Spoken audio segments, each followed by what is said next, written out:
यदि हम केवल इसी जीवन में, आजकल आप मोबाइल के ऊपर है ना, जगह जगह पर जो गॉस्पेल सुनते हैं, जो वचन सुनते हैं, प्रॉस्पेरिटी का गॉस्पेल सुनते हैं, संपन्नता का, कि यीशु मसीह पर विश्वास करो, आपको ये मिलेगा, ये मिलेगा, ये हो जाएगा, वो हो जाएगा, आप बिल्कुल अच्छे हो जाओ, इस तरह की। और ये गलत नहीं है, मिलता भी है ना, कुछ चीजें मिलती भी हैं, कुछ हमारे जीवन के अंदर कठिनाइयां भी आ जाती है कई बार, तो लेकिन हमारी आशा, ये पौलुस के द्वारा लिखी गई पहले ग्रंथियों की पत्री है। और ये जो पत्री है, पौलुस ने जब ये इस पत्री को लिखा था, ये इस चर्च की स्थापना कुरिन्थुस शहर के अंदर पौलुस के द्वारा की गई थी। और वहां के जो लोग थे, इस चर्च के लोग थे, उनके मसीही जीवन के अंदर, उनके मसीही विश्वास के अंदर बहुत सी समस्याएं आ गई थी। और उन समस्याओं के समाधान के लिए पौलुस ने इस कुरिन्थियों की पहली पत्री को लिखा। उन कमियों को, जगहों से आए हैं, अन्य जातियों में से आए हैं, तो वो इस बातों को अच्छे से समझ सकें, क्योंकि कुछ शिक्षाएं जब दूसरी जगहों से लोग आते हैं, कुछ शिक्षाएं अपने साथ लेकर आ जाते हैं और वो सोचते हैं ये तो ठीक है, और वो उसमें मिक्स कर लेते हैं। तो इस चर्च के अंदर भी ये समस्या आ गई थी। बहुत सी बातें ऐसी थी, पुनरुत्थान के बारे में था, और मसीह में आशीषों के बारे में था। कलीसिया के अंदर फूट आ गई थी, कलीसिया के अंदर गुटबंदी हो गई थी, गुट बना बना के वो अलग तरफ होते जा रहे थे। मतलब वो कलीसिया के अंदर बहुत कुछ गड़बड़ी चल रही थी। और इस सारी गड़बड़ी के लिए पौलुस को बहुत दुख हो रहा था, क्योंकि उसने इस कुरिन्थुस शहर के अंदर इस मंडली की, इस चर्च की स्थापना की थी। इसलिए वो नहीं चाहता था कि ये गलत शिक्षा में आगे बढ़ते जाए, और इसी बातों को सुधारने के लिए उसने चेतावनी के रूप में बहुत सी बातें इस पत्री के अंदर सिखाई।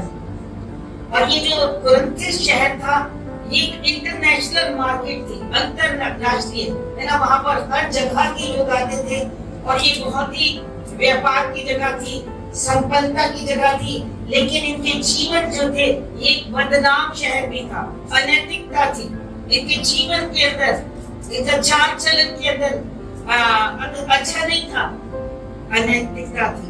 तो इन सारी बातों का सुधार करने के लिए उसने इस पत्री को लिखा।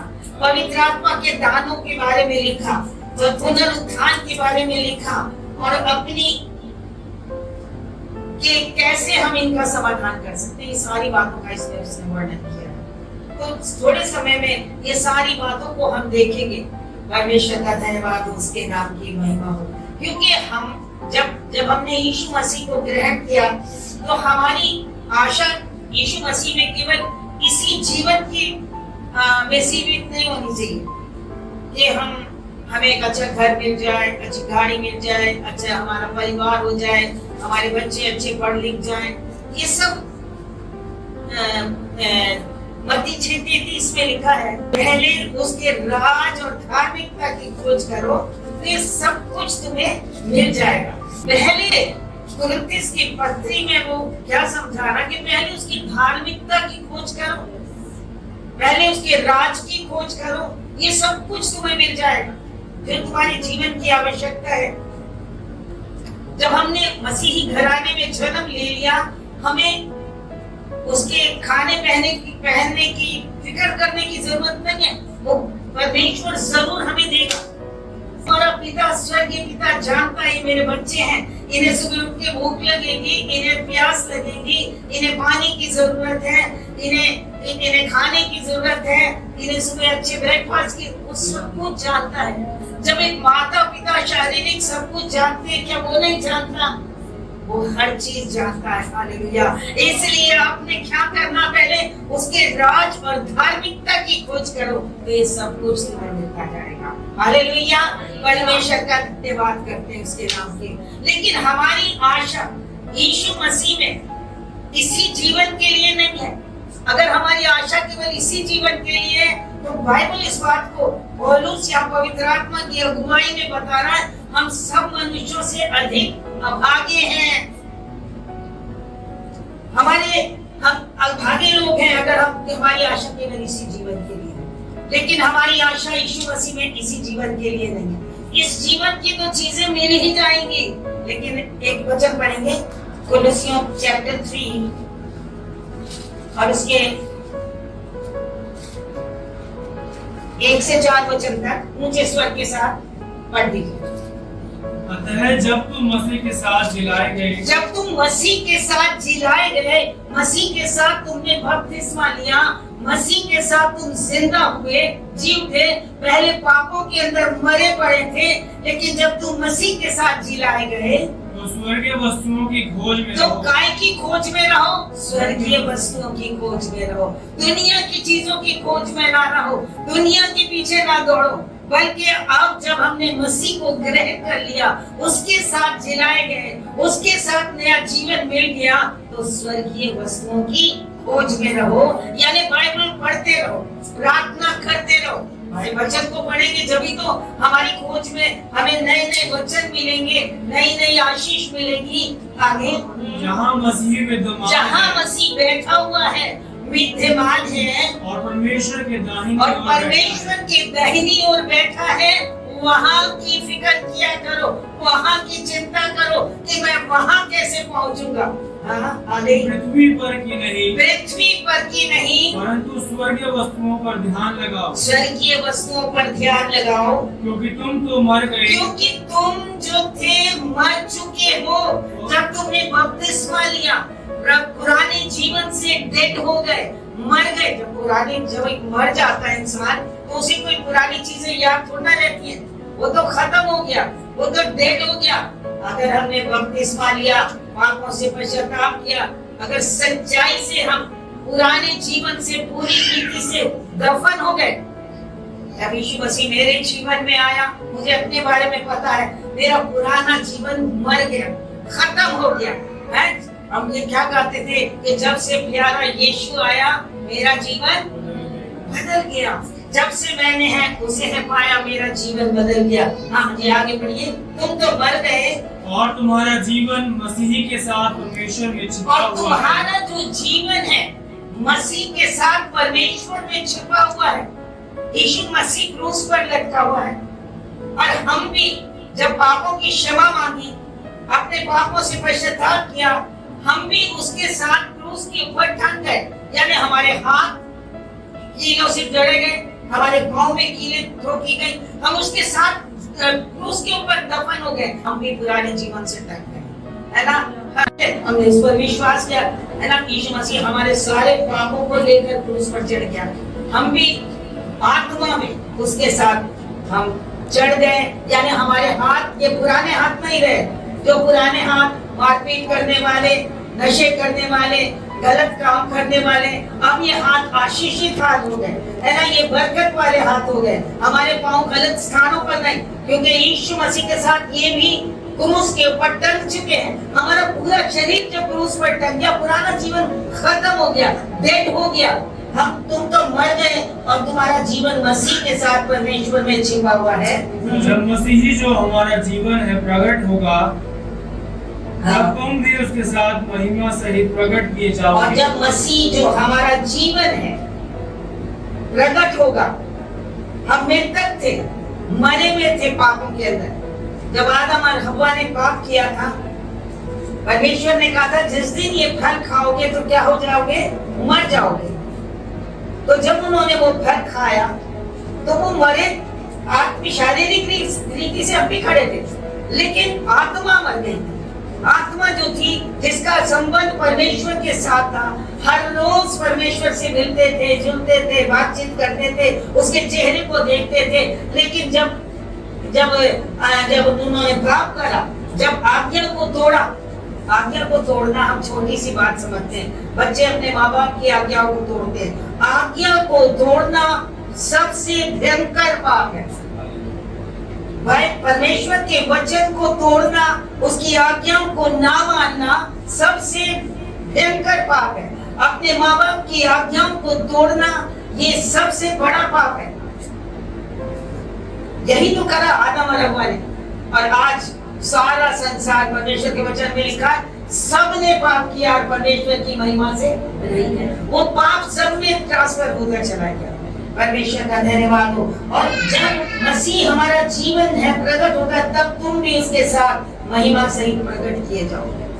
तो इसलिए हमारा जो ध्यान है, हमारा जो फोकस है परमेश्वर पर, वहां पर लगा रहे जहां मसीह विद्यमान है, यानी स्वर्गीय वस्तुओं की खोज में रहो। एक जगह लिखा हुआ है जहां तेरा धन है वहां तेरा मन भी लगा रहेगा। अगर मेरे पर्स में 50,000 रुपए पड़े हो तो मैं इसे बार बार देखूंगी कहीं इधर उधर ना हो जाए, पैसे गुम ना हो जाए, है ना। जहां हमारा धन है वहीं हमारा मन भी लगा रहेगा। अगर पर्स खाली है तो कोई मतलब ही नहीं, है ना, जहां मर्जी पड़ा जाए। परमेश्वर के तरफ हमें हमारा जो ध्यान है, हमारा जो मन है, स्वर्ग के अंदर हमें धन इकट्ठा करना है। और वो स्वर्गीय धन जो है, कौन सा धन है? प्रकाशित वाक्य की पुस्तक में लिखा है धन्य वो जो मसीह में मरते हैं, क्योंकि वो अपनी मेहनत से विश्राम पाएंगे और उनके कार्य उनके साथ हो जाएंगे। जो कार्य हमारे हैं वो हमारे साथ जाएंगे। जो हमने प्रभु के लिए किया, जो प्रभु के लिए किया वो हमारे साथ जाएगा और वहीं उसका इंसाफ होगा, न्याय होगा। परमेश्वर का धन्यवाद हो। इसलिए हमें वहां की चीजों पर वहां पहुंचने के लिए इन्हीं बातों को फोकस करना है। परमेश्वर का धन्यवाद हो। वहां पर हमारी आशा जो है, जो परमेश्वर के लोग हैं, जब यीशु मसीह मृतकों में से जिंदा हुए, उससे पहले भी उसने यूहन्ना रचित सुसमाचार में कई बार हमने पढ़ा है, बता दिया था कि जब मैं जाऊंगा तो तुम्हारे एक पवित्र आत्मा को भेजूंगा। जो बातें हम कर रहे हैं, जो हम वहां जाना चाहते हैं, वहां जाने के लिए बिना पवित्र आत्मा के, बिना सहायक के हम वहां नहीं जा सकते। जब यीशु मसीह ने कहा तुम ठहरे रहना, यीशु मसीह ने ये नहीं कहा कि तुम 3.5 साल से मेरे साथ हो, तुमने बड़े बड़े कार्य देखे, इतने बड़े बड़े मैंने चमत्कार देखे, मिरेकल्स देखे, तुमने लाजर को, सबसे बड़ा चमत्कार लाजर को कब्र में से निकलते देखा है, बढ़ती माई की अंधी आंखें खोलते देखा है, जन्म के अंधों की आंखें खोली हैं, बहुत से मैंने काम करे हैं, लेकिन तुमने देखा है अपनी आंखों से। लेकिन यीशु मसीह ने क्या कहा? ठहरे रहना। क्या कहा? ठहरे रहना। और ठहर के क्या करना? पवित्र आत्मा का भेद करना। जब तक पवित्र आत्मा नहीं आएगा, हम इस मसीही जीवन को परमेश्वर के वचन के अनुसार अपनी ताकत से नहीं चला सकते। हालेलुया। एक वचन और उनसे मिलकर उन्हें आज्ञा दी। यीशु मसीह मृतकों में से जिंदा होने के बाद अपने चेलों को मिले और उन्हें आज्ञा दी, कमांड दी, यरूशलेम को ना छोड़ो, यरूशलेम को नहीं छोड़ना, परंतु पिता की उस प्रतिज्ञा के पूरे होने की बात जोते रहो जिसकी चर्चा तुम मुझसे सुन चुके हो।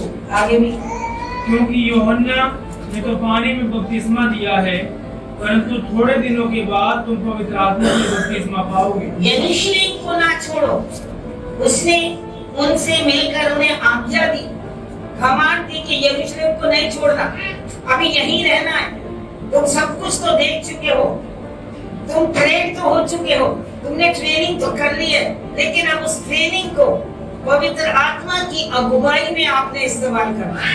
हालेलुया। पवित्र आत्मा की अगुवाई में आपने चलना है। तुमने कोर्स स्टडी कर लिया है, मेरे साथ 3.5 साल तक देख लिया क्या क्या मैंने करा है, लेकिन अगर वो सब कुछ तुम करना चाहते हो, है ना, जिसकी मैंने तुम्हें आज्ञा दी, तो वो सब जब ही होगा जब तुम पवित्र आत्मा से भर जाओगे। इसलिए यरूशलेम को मत छोड़ना। उन्हें ये भी नहीं कहा कि तुम जाकर मेरे गवाह बन जाओ, गवाही देने के लिए भी, जब तक तुम्हें पवित्र आत्मा नहीं मिला, क्योंकि उसका असर नहीं है। पवित्र आत्मा वो चीज है जो टेस्ट ला देता हमारे शब्दों के अंदर स्वाद ला देता है, टेस्ट ला। अगर आपने बहुत अच्छे मटर पनीर की सब्जी बनाई और आप उसमें नमक डालना भूल गए, किसी को भी नहीं अच्छा लगेगा। कितना भी उसमें अच्छा घी है, रंग लाल है, इतनी सुंदर डिश लग रही है, लेकिन अगर उसके अंदर स्वाद नहीं है तो वो व्यर्थ है, बेकार है। सब ऐसे करेंगे, बेकार सी मम्मी ऐसी। पवित्र आत्मा नहीं है, वो टेस्टलेस जीवन है, बेकार जीवन है। वो उसके अंदर सब कुछ है। एक पेड़ जब होता है, एक पेड़ लगा हुआ है, उसके अंदर हरे पत्ते वत्ते सब हैं, लेकिन अगर उसके अंदर फ्रूट नहीं है, उसके अंदर फल फूल नहीं है, तो वो यूजलेस है, क्योंकि ना तो उसमें फ्रूट है किसी के काम के लिए और ना भी उसमें बीज है आगे आगे और पौधे बनने के लिए, है ना, आगे बढ़ोतरी भी नहीं है। इसीलिए पवित्र आत्मा को पाना जरूरी है। हालेलुया। अगर पवित्र आत्मा नहीं मिला है, आपकी गवाही टेस्टलेस है, निर्बल होंगे, आप कमजोर होंगे। इसीलिए यीशु मसीह ने कहा तुम यरूशलेम को ना छोड़ो, परंतु पिता की उस प्रतिज्ञा के पूरे होने की बाट जोते रहो जिसकी चर्चा तुम मुझसे सुन चुके। तो यीशु मसीह ने बहुत बार चर्चा की। आप उसके जीवन को देख सकते हैं, पतरस के जीवन को कितनी बार इनकार करा, 3 बार उसने इनकार करा, और इतना जबकि उसने सब कुछ अपनी आंखों से यीशु मसीह को देखा। यीशु मसीह के कहने से पानी पर भी चला। इतना बड़ा चमत्कार करने के बाद भी बिना पवित्र आत्मा के वो अधूरा था। लेकिन जब पवित्र आत्मा से भर गया, सब क्या हो गया, बड़ी दिलेरी के साथ उसने जो पहला सुसमाचार प्रचार किया, कितने लोग उसमें उद्धार पाए, कितने लोगों ने उद्धार पाया, 3000 लोगों ने उद्धार पाया। हालेलुया। परमेश्वर का धन्यवाद हो, उसके नाम की महिमा हो, उसके नाम की जय हो। हालेलुया। इसलिए पवित्र आत्मा को पाना जरूरी है। अगर हमारी आशा इसी जीवन में है कि हमने यीशु को जान लिया, बपतिस्मा ले लिया, पापों से पश्चाताप कर लिया, हम संडे चर्च जाते हैं, बहुत अच्छी बात है, जरूरी है ये करना, लेकिन यही काफी नहीं है। फिर तो हम अभागे लोग हैं, केवल इसी संसार के लिए जी रहे। तो हमें अगर वहां जाना है, पवित्र आत्मा से भरकर पवित्र आत्मा की अगुवाई में अपना जीवन बिताना है। परमेश्वर जितने लोग आत्मा के चलाए चलते हैं, वही परमेश्वर के पुत्र हैं। आत्मा के चलाए, मुझे आत्मा के चलाए चलने में बहुत अच्छा लगता है। मुश्किल तो है, लेकिन इम्पॉसिबल, असंभव नहीं है। मुझे अच्छा लगता है। मुझे अगर परमेश्वर की आत्मा ने कह दिया ये नहीं पहनना, तो मैंने नहीं पहनना, है ना। मतलब मैं ये नहीं कह रही कि मैं बहुत अच्छी हूँ, लेकिन पवित्र आत्मा की अगुवाई में बात कर रही हूँ। अगर पवित्र आत्मा आपसे जो ना करने को कहता आप ना करें, जो करने को कहता वो करें, आप अपने जीवन के अंदर परिवर्तन हो पाएंगे। हालेलुया। जितने लोग आत्मा के चलाए चलते हैं, परमेश्वर के वचन में लिखा, जितने लोग आत्मा के चलाए चलते वे ही परमेश्वर के पुत्र, वही, दूसरे नहीं है, जो आत्मा के चलाए चलते। आत्मा आपसे जो कुछ करने को कहता है। एक बार पास्टर बेनहिल का मैं संदेश सुन रही थी, और पास्टर बेनहिल कहने लगे, एक दिन मैं बहुत बड़ी मीटिंग हो रही थी और मैंने प्रचार किया और लोग इतने आशीष पाए, इतने चमत्कार हुए, इतने लोगों ने उद्धार पाया और बहुत सी चंगाइयां हुई। और जब हमने देखा कि बहुत अच्छा काम हुआ, दूसरे दिन की भी मीटिंग अनाउंस कर दी कि भाई कल भी मीटिंग होगी, नेक्स्ट डे भी मीटिंग होगी। और कहने लगे फिर डिस्पर्स हो गए, चले गए। हम लंच करने के लिए किसी के घर में गए, और जिस घर में हम लंच करने को गए तो सब डाइनिंग टेबल पे बैठ के खाना खा रहे थे। खाना खाते खाते आत्मा ने मुझसे कहा, मुझसे बात करी आत्मा ने, और मुझसे कहा बस अब उठ जा, खाना हो चुका है, अपने होटल में जाओ और दुआ कर। तो मैंने कहा, अंदर ही अंदर मैं बात कर रहा हूँ पवित्र आत्मा से कि प्रभु अभी तो सभी लोग बैठे हैं, अभी सभी ने डे खत्म नहीं करा लंच, मैं कैसे उठ जाऊं, ये तो ऑकवर्ड लगेगा। पवित्र आत्मा की ने उसे दोबारा एक बार बोला कि भाई कि तू उठकर जाकर प्रार्थना। लेकिन उसने पवित्र आत्मा का कहना नहीं माना। मैं बड़े खादिम है, मास्टर बहनीन को आप सब जानते हैं, लेकिन उन्होंने क्या करा इस बात। कई बार पवित्र आत्मा हमसे बात करता है, हमें मना करता है, और हमसे कह देते हैं ये तो शैतान, हट जा तू, ये तेज शैतान की बात कह के हम टाल देते हैं। और क्या हुआ, कहने लगे मैं जब पूरा सबका खत्म हुआ लंच, तब मैं आराम से अपने खत्म करके तब मैं अपने घर में गया, वहां जाके अपना रेस्ट करा और मेरा प्रार्थना की। दूसरे दिन जब हम प्रार्थना की शुरू हुई, लोग बड़ी एक्सपेक्टेशन से आए कि कल इतना बड़ा कार्य हुआ, इतने लोगों ने चंगाई पाई। कहने लगे पैक्ड हो गया, हॉल के अंदर जगह नहीं है, इतना पैक्ड हो गया है, लेकिन मैं अंदर से खाली। मुझे ऐसा लग रहा मेरे पास कुछ है ही नहीं, क्या हो गया मुझे? कल तो मेरी इतनी सामर्थ कहाँ चली गई कि उसने अनाज्ञाकारिता करी, पवित्र आत्मा का कहना नहीं माना। कह रहे मैं वो मुंह खोल रहा हूँ, मेरे से शब्द नहीं निकल रहे। लोग कह रहे से क्या हो गया, आज ये क्या हो गया? कल इतना लोग तो कहते इतनी अच्छी मीटिंग हुई, आज क्या हो गया? जब हम पवित्र आत्मा का कहना नहीं मानते, यही हाल होता है। इसलिए पवित्र आत्मा की अगुवाई में चलना मुश्किल तो है, लेकिन इम्पॉसिबल नहीं है। एक बार मैं अपनी गवाही में अपनी बताती हूँ, क्योंकि मैं आत्मा की अगुवाई में चलने की कोशिश करती हूँ, जहां तक हो सकता चलती हूँ। एक दिन पवित्र आत्मा ने मुझसे कहा, मैं सुबह उठी, मुझे भूख लग रही थी, मैं खाना बनाने के लिए मैं किचन में गई, मैंने आटा निकाला, फ्रिज में से चकला रखा, बेलन रखा और मैं रोटी बनाने लगी, मॉर्निंग ब्रेकफास्ट बना। जब पवित्र आत्मा ने मुझसे कहा आज तुझे फास्ट रखना, मैंने कहा तो फ्राइडे भी नहीं है, फ्राइडे को रखते हैं फास्ट।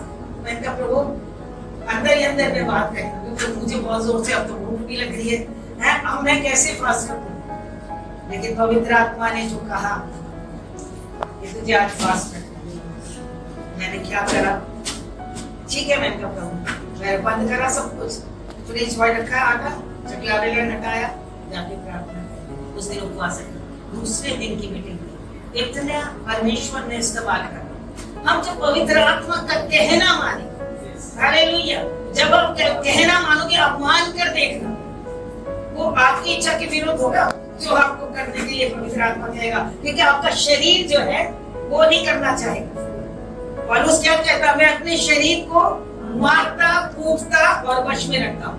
वो चाहते नहीं मारता, अपने शरीर को डिसिप्लिन करता, अनुशासित करता कि अगर तुझे इस समय दुआ करनी कह रहा है तो करनी है, प्रभु मेरे पास तो बड़ा काम है, मुझे तो ये करना, वो करना, सब कुछ करना अच्छी बात है, लेकिन अगर पवित्र आत्मा आपसे कह रहा, वो आपको टाइम भी देगा, समय भी देगा, आपको ये अनुग्रह भी देगा कि आप उस समय में प्रार्थना कर सकें।